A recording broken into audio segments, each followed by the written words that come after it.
actually hacked one. I maybe I shouldn't be saying that on a live stream, but nothing gave me one. I'm a pro. It's like a pro X member. Oh my God, you're an official Depot dad. I love that. I'm Lo Harris, and you're tuning into One-on-One with Lo, where I bring in folks from various creative communities to engage in uplifting conversations around how we can show up in our work as our authentic selves. Enjoy the conversation. Hello, Zinhle. I'm super excited to have you on the show. I'm so pumped to be here, and the pitch, it's giving. I know, it's like, this, everybody, is Zinhle Essamuah, a journalist and artist based in New York City. Zinhle spends her time finding and sharing stories, making media equitable, making old things new, and is passionate about community building and sustainable living, okay? And through her work, she's gotten to interview some very amazing folks such as Vice President Kamala Harris, Speaker Nancy Pelosi, Serena Williams, Ava DuVernay, and so many others. So many people you have brushed shoulders with, okay? And not only do I get to know Zinhle for the amazing work she does as a journalist, but I also get to know her as my friend. And a fellow creative. We have gone to NOLA together. Zinhle literally babysat Potato. Potato was gonna say hi, but he was like sitting on the photo seamless and like, so he was just like, I'm just gonna help myself out, you know what I mean? He was a gentleman about it, you know? But it is so wonderful to have you on One with Lo, and I want to thank you for sharing your time with me today. Of course, thank you so much for extending the invitation. Your platform is incredible, and I also just love all that you stand for, joy and vibrance. It's so good, so I'm excited to talk. Yes. So before we get into everything, I gave you this whole introduction, but I always like to let my guests introduce themselves in their own words. So if you don't mind sharing a bit more about yourself, your work, and how you got started. Love that. Yeah. Well, hey, everybody. Thank you for tuning in. My name is Zinhle Essamuah. Zinhle Essamuah. I often go by simply Zinhle online, but there's really nothing simple about my background. I grew up first gen, so my parents are from East West Africa, Ghana, Uganda, and I think that's really informed how I've become such a curious person. And so I grew up and down the East Coast, always exposed to a bunch of cultures. And always asking a lot of questions. And I don't want to go too deep into my bio. I'll let you, I'm sure we'll talk about it. But curiosity is kind of what has fueled every part of my journey, whether I'm making films or flipping furniture from my apartment or doing a report for NBC News. It's really, it's fun. It's been a fun ride. Look, it doesn't sound like a bad ride at all. That sounds like a really fun ride. So we're going to touch on a lot of things. We're going to touch on, being a journalist. We're going to touch on, just mental health. And we're going to touch on how you make space for creativity while having like a very demanding job. And then what your creativity looks like. I want to hear about that furniture flipping, okay? Hey. But let's start on square one. So storytelling from an authentic perspective. I know that storytelling is a huge part of your life. As you mentioned, you're a very curious person, and that's informed by your lived experience, being first gen, having parents from like East and West Africa, and it's something you do in your free time and for work. So today I want to ask you about how you got into storytelling and your experience of being a Black woman on camera, and offering glimpses into that very important experience. So I guess I'll start with this, which I want to talk about the process of shaping a story. So what do you look for, as a storyteller, as a journalist, as a person? What do you look for in someone's experience that makes them a compelling subject? And are there certain things that you do in your practice to ensure that you're representing your subjects with authenticity and care? Oh, that's so good. Yeah. So I'll start with what do I do when I'm looking for a story? And this is all in the context of like the stories I'm telling are visual stories, right? So it's either a film or a news report, like it's something you need to see. So I'll back up and say I always believe, I think there's sort of this adage that like journalists or creatives are like voice for the voiceless. And I kind of stray away from that because I think everybody has a voice. It's strong, it's loud, it's true. Our voice, our role is to hear that. And to represent it well and to amplify it. And so for me, I start by just listening, right? So I take in a lot of news, a lot of media. intentionally. I'm listening to podcasts, I'm reading articles, not just the mainstream ones, but like niche community ones, whether it's like a Native voices outlet or more Black voices, whatever it looks like. So I'm like, what are people talking about? Like actually talking about? And then I try and actually speak with the people directly affected.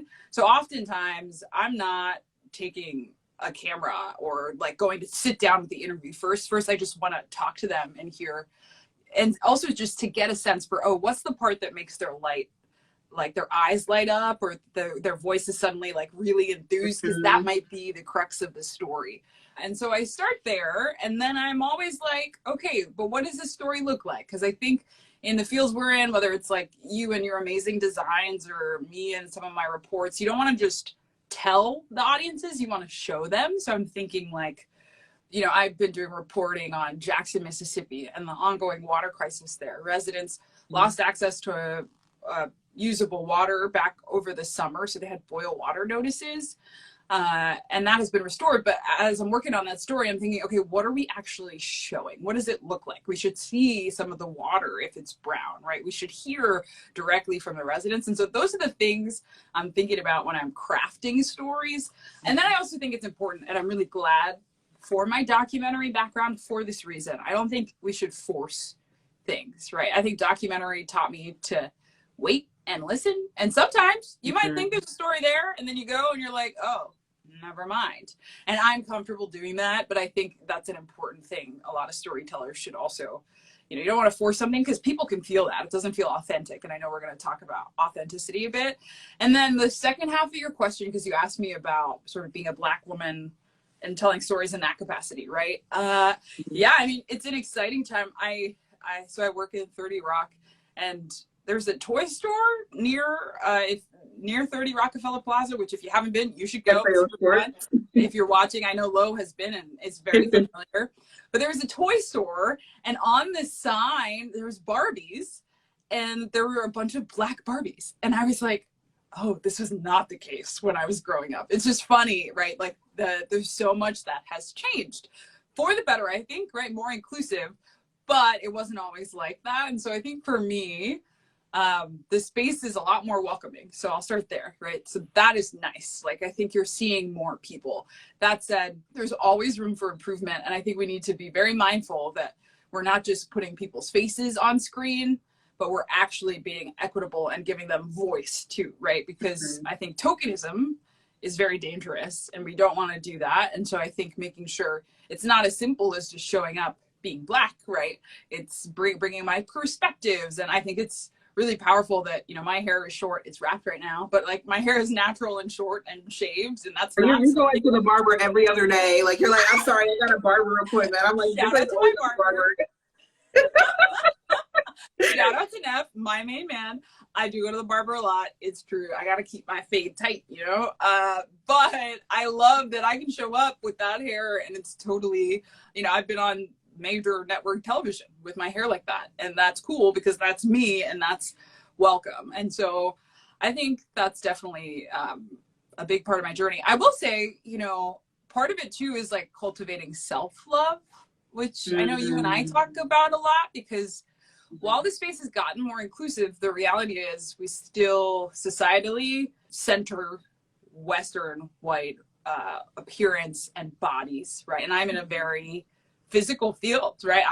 Every part of me is showing up on screen. And so I think part of it too is self-love, and being like, no, like my curves are beautiful, my hair is beautiful, even if I might be one of the few people that look like me, it's still a great thing to have.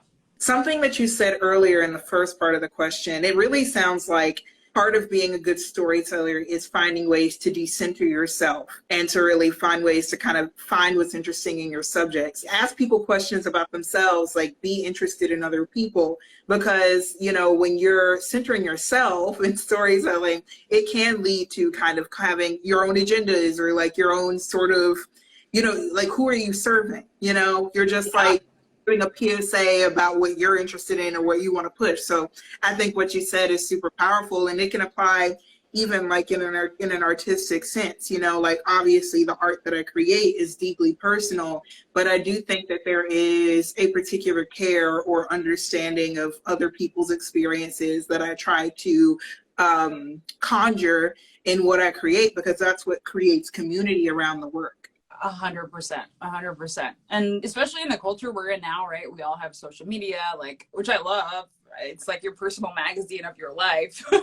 But I think you need to remember, as a creator, specifically a journalist, right? It's not about me. It's about the stories. Mm-hmm. And I have more questions about being a Black woman and also the social media, but I do want to ask, have people in your personal life like approached you about the stories that you've done on television? Like, you know, like a friend, like, you know, who says like, oh, hey, I saw this story you did and here's my perspective on it. Or have you ever gotten an interesting lead or angle or crowdsourced story idea from people within your personal community? Like, how community engaged is your kind of story curation process?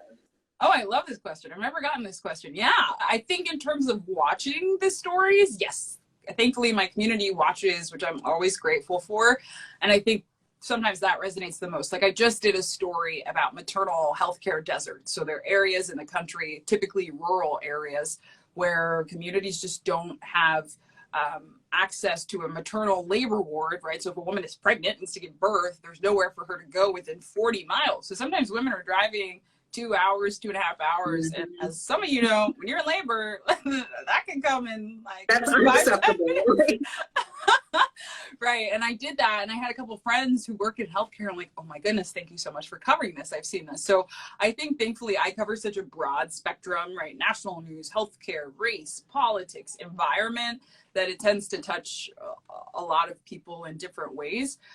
But also as an extension of that, yes, I do get some crowdsourced stories. I love pitching my own stories, and that's sort of key to a lot of what I do. Yes, we get assignments, but oftentimes I'm going to my bosses and I'm like, I think we could do this, or I'm seeing this. And thankfully it's a receptive audience, right? They say, yeah, let's try it. And I think a great example is I just did a story about, I guess I can't actually talk about this because it hasn't come out yet, but what I'll say is, we did an investigative piece looking into a company and some of their practices, and some of the employees were complaining. After we published that piece, I believe it was a month ago, we got someone reached out and say, hey, you know, I actually have a tip and I have a lead about this. And now it's going to be a follow-up story, right? That happens a lot. And I think that's also, it affirms that what we're doing is true and good, right? Because people are like, oh no, this has actually happened. But B, it allows for more reports. And I can give one other sort of more tangible example. I did a story about youth facilities in Louisiana. I remember that. Yeah, where youth are kept, often detained. And after we did that report, about a month later, it was actually cited by a judicial system, and they changed the laws and how they worked, because essentially youth were being held in solitary confinement for extreme amounts of times, and they changed the laws around that. So I think also, in addition to the crowdsourcing, sometimes the actual reporting can spur change or awareness, which is always pretty cool. Girl, I know you get a rush out of that. That is like, it's like your Nancy Drew. It's like you're literally fighting crime.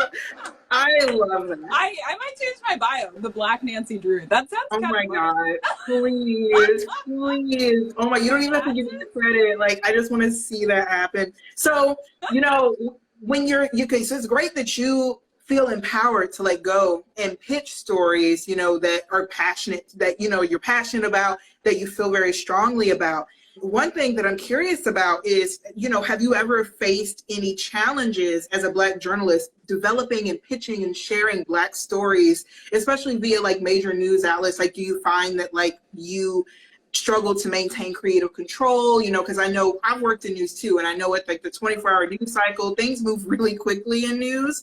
And so we might have an idea about how we want to tell this story, but maybe it gets out of our hands. Like, how do you process that as a Black journalist? Yeah, so I'll back up and say, and I don't want to say for better, because it should have never happened, right? When George Floyd was murdered, a lot changed in the whole world. And it shouldn't have taken that long. It shouldn't have happened. I've been covering the Black Lives Matter movement since 2014. I know it started before that with the death of Trayvon Martin, but my first film was about the death of Michael Brown. And so I've always been very ingrained in the movement. And I remember reporting on that as a young Black journalist. And back then it was like Black Lives Matter was a bad word. Talking about, right, like even doing those stories as a Black journalist, I always sort of got some extra question marks. I remember when George Floyd, died, I'm pretty sure like folks were told, working in news, like, oh, like don't share your opinions because this is a political thing. And it's not political. It's human rights. I mean, in my opinion, like, in my opinion. But sorry, you're getting the anchor listening in me. Yeah. No, I'm being, continue. No, I welcome it. And so I think once that happened, it really forced, I hate to say the reckoning, right? But forced everyone, organizations and even news organizations to reckon with, okay, how do we talk about this stuff? And also, how do we treat and empower or just listen to the Black journalists and Black staff that we have? And so I think when that happened, I noticed a shift actually, because, we don't ask if you have a white reporter going to rural America. I've never heard it asked, can you report objectively on that community? It changed the conversation around what journalistic objectivity looks like. 100%. Completely transformed it. Yeah, and I hope it never takes something like that for it to happen again. But I think that's the case. And so since then, and even before, like I encourage, if you're a young reporter of color, or even like someone who's been in it for a long time, like be strong and vocal about what you think. And I think, to me, a good story, if you've done your job, right, if you've vetted it, if you've done the pre-interviews, if it's a strong pitch, it's going to live. Like, it's going to live. And so I think at the end of the day, good stories win. And that's sort of what I would say. Hey, well, good stories are what makes the world go round, and they make such a tremendous impact on the communities who need it the most. But I'm sure that it can be very, very emotionally taxing for the people telling those stories day in and day out, especially because not all of the stories you cover are going to be positive. And particularly so if you're like showing up as a public figure and you're getting on camera every day. So how do you prepare mentally when it comes to sharing emotionally challenging stories? And do you have an established self-care routine that kind of operates with that in mind? Woo! Love this question. I went to journalism school too, right? I asked the question. I expected nothing less. Well, I just got off my therapy call before joining this one. I'm so big on therapy and mental health. I think a few things. Life is hard, right? Life is hard, period. I don't care if you're a journalist or what. Being a journalist is very hard in the sense that we're covering how hard life is. And so I think in terms of how I prep, and I'll say I've not always done this perfectly, and some of it had to be learned through trial and error. You're doing life for the first time, so. Exactly. And so some of it's really hard, right? Like there was a period of time where I was just covering mass shootings, especially around when Parkland happened, just over and over, back to back to back to back. It was really hard. And I think, thankfully, I'll say organizations have also learned like, oh, we need to be mindful of what kind of assignments we're giving someone. Even if that's their beat, maybe we shouldn't put them on like death, murder, whatever, back to back to back. That said, I think A, therapy and mental health. B, what do I mean by mental health? So some self-care rituals, like I've learned for me, and now I just accept this for myself. Okay, when like a tragedy happens, it tends to hit me about a week or a bit later. Why? Because I go into right. Exactly. I won't say I'm a first responder, right? That is a different category and caliber. But you're touching it pretty early. You're touching it really early. Yeah, we hit stories pretty early. Sometimes we know them before the public does. And so given that, I think giving myself space to like address the news in the moment and then making sure I take a beat, even if it's just like to sleep, right? Like I just came back from a reporting trip. I was 3 days in Jackson, Mississippi. It's considered one of the poorest cities in the country. And I slept until 3 p.m. today, low. Why? Because like my body just needed to like, oh, we just need to offload. And that's okay. Because I think, and not resisting that, because I think I used to be like, I should just be able to tough it out. But like, no. I'm a person. No. Yeah, absolutely not. And then some other things, just like trying to stay eating healthy on the road, because I think I've seen like memes and TikToks about this. Like when you go to an airport, you're in like vacation mode, right? You're like, oh yeah, I can eat whatever I want. Like suddenly budgets don't exist. But for me, when I travel now, I'm very mindful. Like, now I got to be getting my vegetables in. I carry like a green juice powder. I have my giant water bottle. Like I just try and keep myself, because also it's a physically demanding job. But yeah, I think those are some of the tools I use to just like be prepped in the moment. And then I didn't say it, but you know it, like my community and my friends. I think I'm grateful people reach out to me like when things happen too, because they know like, okay, just check in. I hope you're well. But also I think like vulnerability on my part. Like I'm not shy about if I'm feeling low, or like, hey, just like keep me in your thoughts or your prayers. I think it's so important to lean on people. Yeah. You don't have to be, you know, my auntie says this, Betty Badass. You know what I mean? Like, you know what I mean? Like, you don't have to be rock solid. You know, you're allowed to, you know, completely boom, boom, boom, just like let your joints free, especially after something like that. And I know, you know, like you were saying, like, you know, with the health and all of that, being on camera talent comes with a lot of personal investment, both physically, health-wise, but also with regard to like personal branding. And I feel like personal branding is one of the toughest things to cultivate. And I have to imagine it has to be super tough as a journalist. How do you balance sharing your authentic self while also maintaining professionalism?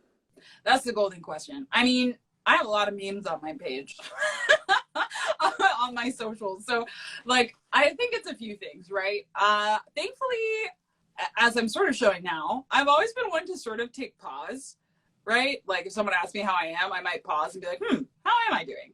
But I think the same applies with like sort of personal views and that kind of thing, right? Especially you have to be mindful of that if you're in journalism. The only thing that would make me want to like go tweet immediately is like hearing about Beyonce's Renaissance tour. Like that I was like, oh my gosh, like I need to tell the masses. So there's that. But I think personal branding is hard and it's like constantly evolving. You know this, you master it so well. I think you're like someone I look to with that. I definitely think I'm serious. That's not just like a fake compliment. Look at you. It's just like joy, vibrance. I know what you stand for. And I think for me, I'm just being a clown on my page. I'm just having a good time. I like the way that I pick. I don't actually pick fights. I want to think that I'm more dramatic than I actually am. But the way that I pick fights. I love it though. And I think for me, if anything, I feel like the last few years have invited me to like show more of my personality online. And I think that has been a fun process. First, be like self-attuned, like who am I to me? And then like, who do I want to be to the world? And then like thinking through like, what are the key tenets and value systems that I want to convey? And I think that's been helpful, especially because yes, I'm a journalist, but I have a lot of other identities too, right? I'm an artist. I do furniture flipping. I love my friends. I love like weekends and just like hanging out. And so I think figuring out, okay, what parts of my life do I want to share with the public? And what parts do I just like sort of want for myself? And that's okay. And remembering that even if like it's not on the feed, it's still happening and still important. But at the same time, that audience, like my online audience, is so important to the work that I do. Like I love hearing from people and messaging with them. And so I think also making sure that I'm sharing. And I think part of that's like letting my humor come across, or like also asking questions. Like I'm super active on IG stories and just like, what do you think? Or like, what do you want to hear about? And so I think those are some of the things I think through. So do you have any folks for people who are building or maintaining their personal brand, like how they can preserve and protect themselves and protect their energy while promoting themselves on social media? I know you mentioned really sitting down to decipher, is this a part of me that I want to keep for me, or is this a part of me that I'm going to like be more open to? Do you have any more insight on that? Yeah, for sure. I mean, I think as a journalist, which is one of my identities, right? I'm mindful that like, for better or worse, our culture online and offline has gotten more divisive and more aggressive. So I think about that when I'm posting. Like, I'm like, in 50 years, would I want this still on the internet? And if the answer is not like, yeah, or like, then I'm probably not going to put it up. Right. And then you want to think about like safety, security, right? And like also being mindful, like maybe some people, I always try, like if I post a picture of my friends, I ask both because I would want that the same courtesy extended to myself. And because sometimes people are like, I don't know, I'm private. I don't want that like online. Right? So I think that's important. But then in terms of what, like the things I do choose to post, yeah, I think it's stuff that I'm like, this is just so me, or it's something I'm proud of, or it's like a difficult thing I went through and I want to remind people that like, it's not all a highlight reel, right? Like I just chopped off part of my finger. Yeah, I know. I was like, literally, I was about to bring up your finger, but I was like, is that insensitive? But like, literally, what happened? Oh gosh, it was a field trip. It was a field injury. So like, that's something I shared with my community, right? Both because it was like, ow, this hurt. It was kind of intense, but also I want them to be aware, and I wanted them to know like, oh, if you don't hear from me for like a week, it's probably because I'm like, can't talk. Yeah. Yeah. Honestly, fair. Like whoever, like, again, like you are owed a full finger back from that experience. So Zinhle, thank you so much for humoring me on the career side stuff. I now want to get into the fun, creative, like, you know, I want you to share with people, you know, like, hey, like there's more to this. So making space for creativity. I know from experience that, again, being a journalist is a job that never stops. It just doesn't stop. It just keeps going. And nonetheless, this has not stopped you from actually having a very healthy expression of creativity, from refurbishing old furniture to elaborate dinner parties to songwriting. Like you are one of the craftiest people I know. And I cannot wait for the day that I get to move somewhere new so that I can just be like, all right, how do I stand a dresser? You know what I mean? Or something fun. First of all, tell everybody, like you mentioned it in pieces, but just tell everybody the kinds of things that you're into creatively. Oh, totally. Yes. Creatively, outside of journalism, there's a few things that I do. Or in no particular order, I have a singing background and play guitar when my finger is not impaled. So I like to write songs and sing them. They tend to be moody and sad, but I enjoy them. Look, let me just be transparent. I know Ariana Grande, who I love to listen to, but I love to play guitar. But during COVID, I developed a new hobby, and I have a bunch of guitars also. But during COVID, I developed a new hobby of furniture flipping. When you live in New York, a lot of people throw out really nice stuff. Sometimes it's not super, like it's super vintage and it just needs some serious TLC. So I asked my mom if she had an extra drill. My mom, who actually also happens to be crafty, did. And lo and behold, I took to drilling stuff, painting stuff. It started with a dresser for my friends, and now like 90% of my apartment is stuff I've furnished. That's awesome. Yes. I wish I had the strength and the patience. Anyone can do it. I'm all for women picking up drills and hammers and just like trying. And the thing is that what I also love, I'm big on like doing things I'm bad at, especially because I'm in a profession that, like, you know, it kind of demands you got to be kind of perfect, right? Quote unquote on screen, or right, the Twitter trolls would be like, you said that word wrong. You'd be surprised how many people, right? So it's nice to have some stuff that I do on the side. A, that's like analog activities. I can use my hands because I do such heady work. But B, that I can just like mess up and it's okay. The stakes are low. So that's kind of some of the stuff. I'm trying to think. I'm sure I do other things, but those are my big ones. Okay, look, and let us not forget the events and dinner parties. But oh my gosh, how could I? Yeah, I think to me that's like in the social part of my brain. But yes, I love an elaborate dinner party. Love a Google Cal invite. Love like coordinated theme. I've hosted themed. I realize I've hosted themed parties since I was like in my teens. Like I just love doing that. And I'm just so like the Scorpio in me, and you're a Leo, but the Scorpio in me is just so like, oh my God. Like I'm planning Potato's birthday, okay? But I will not plan my birthday. I can tell you Potato's birthday before we get to the interview. So I decided that Potato is going to be a Pisces. Potato is my cat, by the way. I have like a nice big tabby cat. I don't know where he is. Like, he's outside right now again, but nice big juicy tabby cat. And for his birthday, I decided he's going to be a Pisces. So I'm thinking his birthday is going to be in March.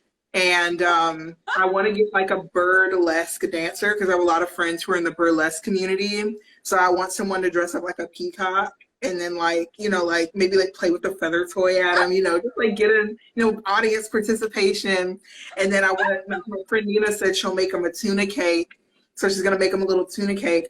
And then I want to perform Happy Birthday Potato, but in his native language. So meow, meow, meow, meow, meow, meow. Yeah, exactly. And I want Nathan to play the guitar with it. So it's an entire production. I could never do it for myself, but you're invited.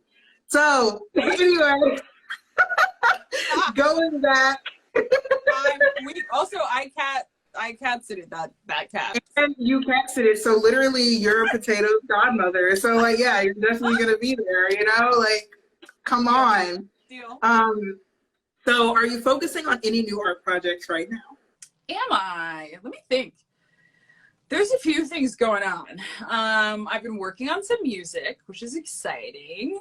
So I think this year I wanted to be intentional about making space to write because as you said, my job is demanding, but also B, so much of my writing is news, but I also used to do creative writing and music writing. So I wanted to like get back to that. So I forced myself and took myself on like a little creative retreat like 4 months ago and wrote a couple songs, which is exciting. And so just sort of been cultivating those and working on those.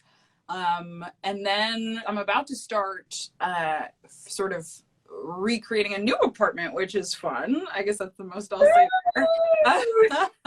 So hopefully I'll be diligent about filming that process and seeing like what it becomes. But I imagine I will be doing more furniture, stooping and flipping, which will be good. But I think those have been the big projects for me. And then otherwise I have really been just focusing on like rest because so much I'm lucky that like when I was growing up, I always would say, like, I want to tell stories and travel in some capacity. And that's like literally what I'm doing right now. And I think I saw you have a post that's like, if younger me saw me today, she would be just like floored.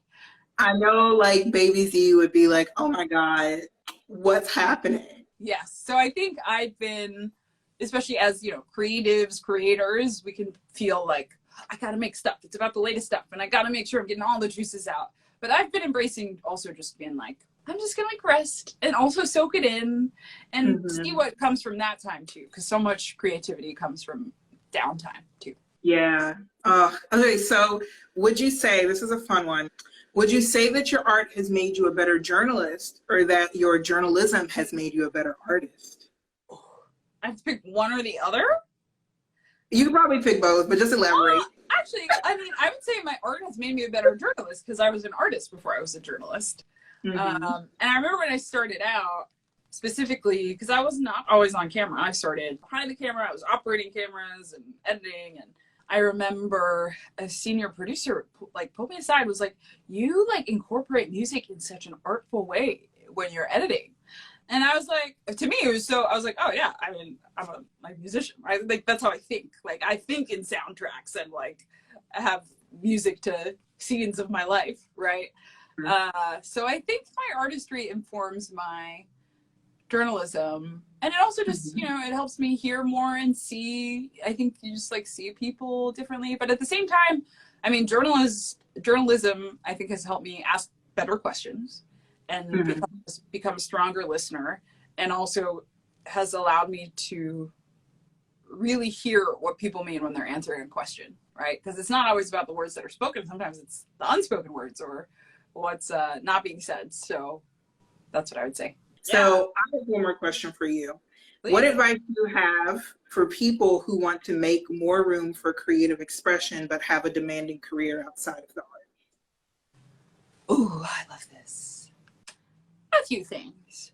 I would say it is a marathon, not a sprint. I think we can be very self-critical and like, if I'm not doing something now, then I'm just failed. And I think, for better or worse, social media can kind of amplify that, right? Because you see someone's biggest win, or you see like a 9-year-old who just painted like a Van Gogh. It's like, oh, this 9-year-old did the presidential portraits. I'm like, ma'am. It's like power to them, you know, like I'm still doodling and I'm not 9. So I would say A, patience and grace for yourself. It's a marathon, not a sprint. But B, develop repeated practices. I think this is key. I read this book and I recommend it if you're someone who's just like trying to cultivate your creative self. The Artist's Way. I don't know, Lo, have you heard of that book? No. It's all good. Well, now I know what I'm getting you for Christmas. It's gonna take me a year to read it, girl. That's okay. Again, it's a marathon. It's not a sprint. But I did finally finish a book that I have been reading for 2 years, and the ending was terrible. Oh no! So, I'm like, oh no! That's really sad. I'm sorry. That's it was a ride. It was a ride. Well, but I would say something I learned from that book and a great creative mentor of mine, Kimberly Williams, was, you know, because artists, we can be in our feelings, right? That's why, like, when you said potatoes are Pisces, I was like, oh, I can see it. Like, he's such a feeler. Yeah, he's a fighter, too.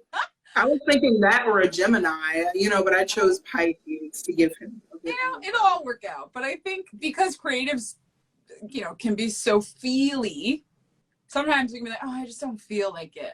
And I think, yes, like give space. Sometimes you need to rest. But I also think we need structure and discipline.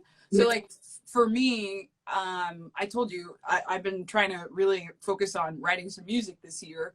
And I knew myself. I was like, work's demanding. I'm a little tired. And I feel like I also just like want to see my friends. So I started scheduling like weekly morning coffee dates, also because I'm a morning person. And I was like, this is a writing date. We're going to write together. And I did that with 2 friends for a few months. I think it was like through the winter and the summer. And it helped all of us like finish different iterations of the projects we're working on. So I think in the same way, I encourage people like find a rhythm that you can stick to and maybe some form of accountability. I think that can be really helpful. And then don't be shy about sharing your art too. Because I think it can be tough, especially because this question was geared at people who maybe aren't in innately creative fields. It can be tough because society just wants to label you and box you. Like, oh, you're not a creative person. Or even if you are, for me, I faced that a lot, especially in the beginning of my career. I remember, because I started in film, and I remember someone saying, oh, great, so you found your niche. You're a filmmaker. And I remember in my head, niches. These niches are like a lot. Like I remember, you know, for me, like I remember being told, like, you know, with my first job, they were like, oh, like, you know, I was asking about what it would be like to be on camera, if there was any opportunities, because it was like a startup kind of environment within this legacy media company.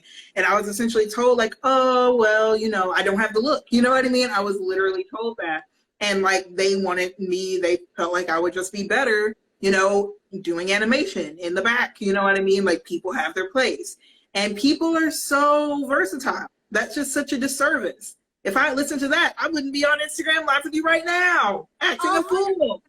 I mean, literally, Lo, if I listened to that, like even, because it didn't stop then, right? Because then I went on to, I was a producer and I was editing and filming. And I remember someone, because I had on camera experience, and when I started hosting my first show, I remember hearing like, I can't believe we took our best shooter or one of our best shooters and put her on camera. But like, that's part of my job. And now, because I used to shoot, it informs and I tell better stories. So I think keeping all of those things in mind.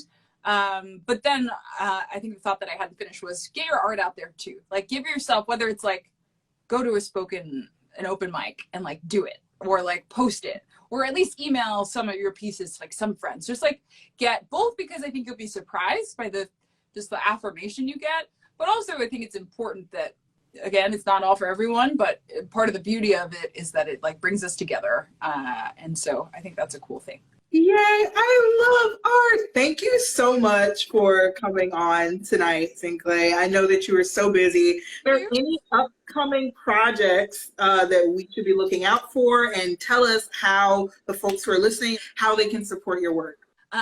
100%. So in terms of upcoming projects, as I said, I've been working on some music and a couple other projects that I can't fully share. But if you want to stay close to them, the best way to do that is on my socials. I'm big on Instagram. If I don't answer a text, I might answer a DM faster. So I'm at Simply Zinhle on all platforms, Twitter, Instagram. I am on Facebook, Zinhle Essamuah. I have a public page there. And also my website, simplyzinhle.com. And I just share a lot of updates. I share my stories. I share fun memes. At least I think they're fun. Yeah, no, I just so appreciate you inviting me into this space, Lo. You're doing such great work. Thank you for making a Thursday exception for me. Everyone stays encouraged and stays safe and well. So. Yes, thank you so much. And thank you, audience, for tuning in. Until next time, take care, y'all. Hey, thanks for watching. Follow along for more inspirational content.